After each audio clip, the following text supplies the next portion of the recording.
Hey Queens, Crystal here from Elite Hair Care USA, Elite Total Body Care and Private Label Hair Care Company. So today we're doing an alopecia weave on my client here who has a beautiful salt and pepper head of hair, but as you guys can clearly tell, she has a lot of scarring in her crown and alopecia has definitely become a part of her life. So what we started out by doing is what we call a texturizer. Literally the only reason why I did the texturizer was to loosen the curl pattern and to also allow that hair to stay straighter, longer. But at the same time, I did not put any form of texturizer in her crown area because I knew that I was going to cover that area with extensions, and that area is really, really vulnerable at this very point. But not saying that the relaxer or texturizer would hurt her if I was doing a short style.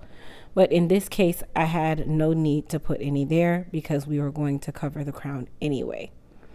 Now, I know you guys are not used to seeing the process of me protecting the area, but I wanted you guys to see how we get to the point that you see in most of my videos where you see the covering there before I put the extensions.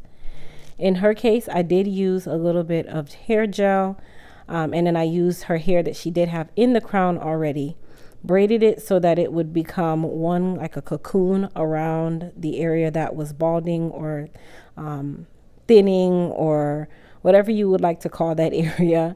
And then I went ahead and started the process of protecting the area for us to be able to do the extension service. Now for me, my main goal, as I say in almost all of my extension videos, is not to hinder my client from having any type of growth if possible.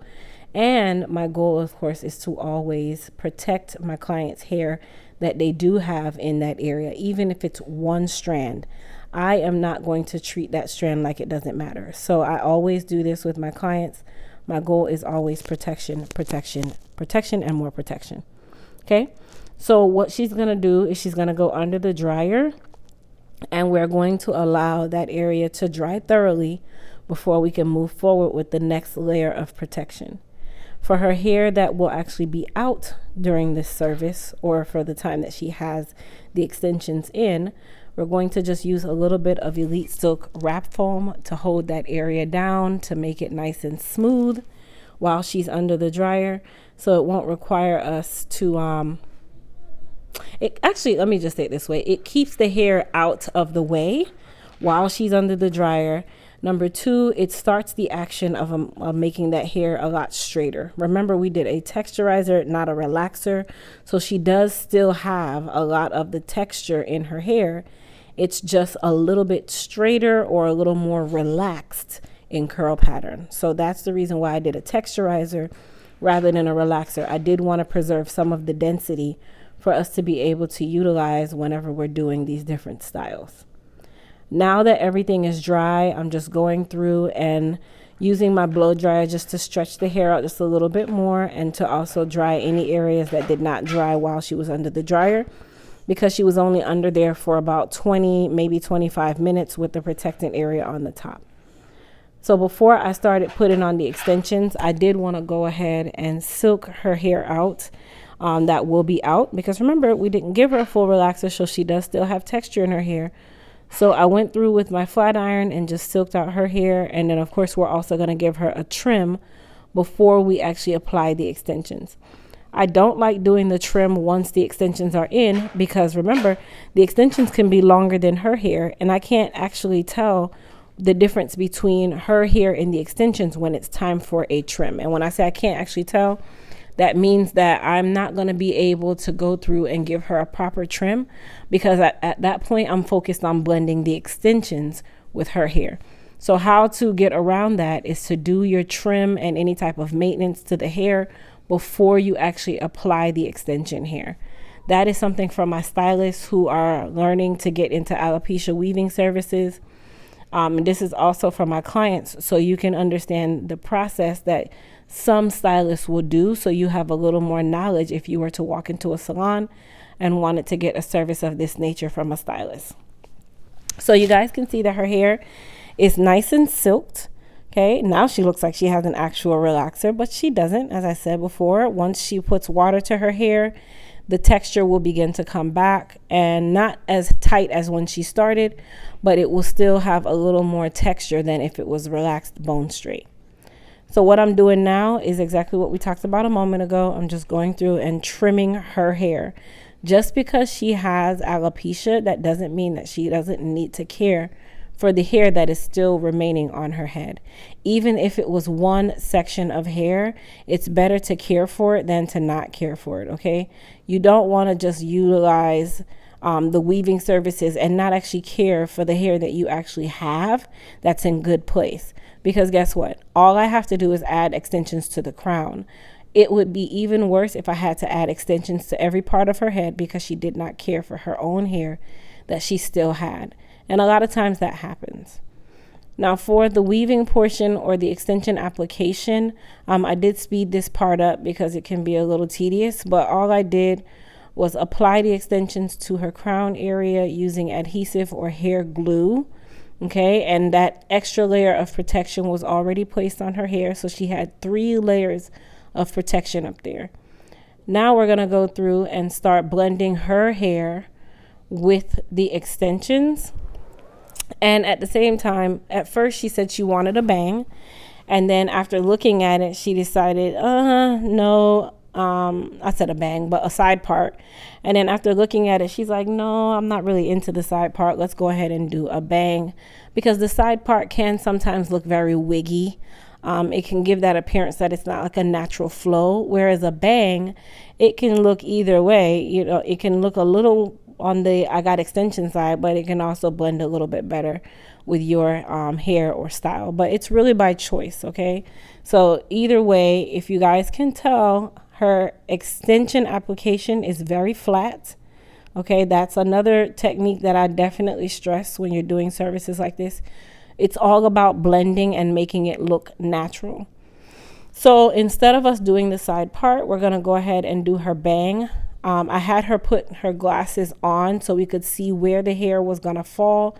And then at that point, I had her take her glasses off so that I could cut easily without scratching her glasses. Now, what you see me doing is me twisting the bang. What this is going to do is create what we call like a fringe bang. We didn't want that blunt cut across the face. That is what's going to would give it that I got a quick weave kind of style, that hood quick weave style. We don't want that. We don't want that. So what I really wanted to do is just create more like a fringe, something that's more flowy. I mean, we already know that it's extension hair, but we still don't want to make it where it doesn't look as natural as we possibly can. That's the goal to services like this. That's another reason why I really enjoy doing alopecia extension services. This is another reason why I don't offer standard extensions, because I'm so past that. I want to be able to help women, not really hinder the process, but I want to make women feel beautiful.